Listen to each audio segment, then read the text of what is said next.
I love it when you get to a stage in a discussion where language starts to falter a bit. And I think that when you're talking about things like desire, language does start to falter.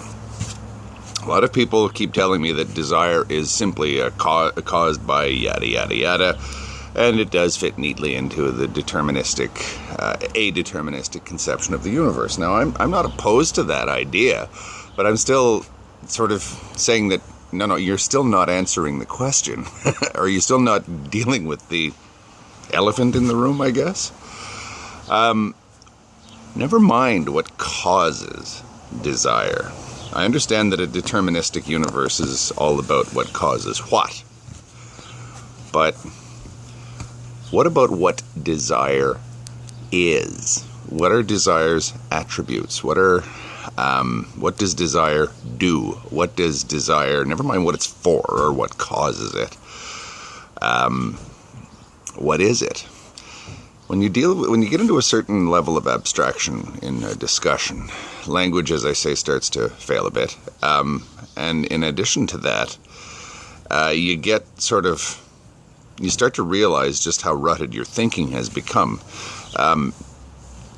Because when somebody says, what is desire? Well, somebody will answer that with what causes it. Or somebody will say, well, it's a condition that exists when, or whatever. And that's what I would call a negative description. You're not actually addressing what the phenomenon or the thing or whatever is in and of itself. Now, it's bloody hard to do that, actually, using conventional language. And language doesn't seem to be equipped to do that. But that's the point that I'm addressing. Negative descriptions don't really cut it in this case. Because, again, I'm saying for desire to be desire, it has to be an active thing. In fact, arguably, desire is a necessary condition for anything that we can describe as active. A hard deterministic conception of the universe is reactive in the purest sense. But desire sort of goes the other way. It's not something is happening to me. It's I am projecting onto or looking out into the universe. Something is actually looking into the universe. If people are familiar with the way I describe the normal view of time and reality, I say that most people, or most conceptions of it, are that of a person sitting in the back seat of a moving car, and they're looking through the rear window. So you're in a car sitting backwards, looking through the rear window, and the world is sort of going by like this.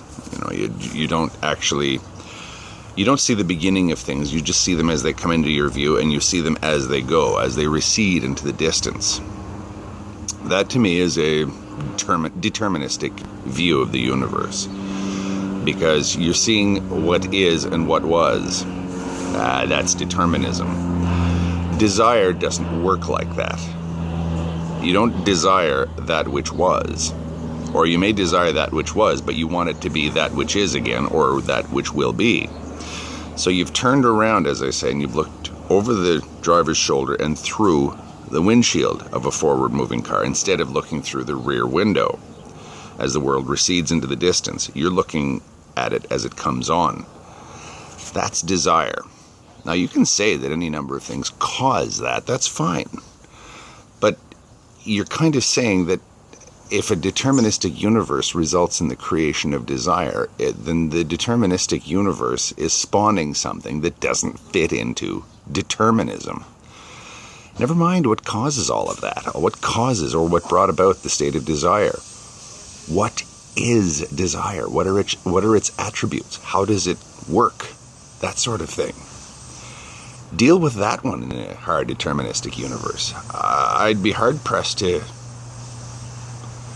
come up with an argument that allows desire to fit into a hard deterministic view of the universe. And one last thing I'd like to point out, I'm not positing the existence of free will here. I'm not at all. Put that idea out of your mind. I don't see determinism versus free will as an all or nothing sort of thing. And I'm not talking about compatibilism here either. I'm talking about levels of reality, I suppose. I'd like to see someone either tell me how desire works in a purely deterministic universe, not what causes it, but how it functions in a purely deterministic universe, or to tell me that desire doesn't even exist. Either way, it'd be an interesting thing to examine, wouldn't it?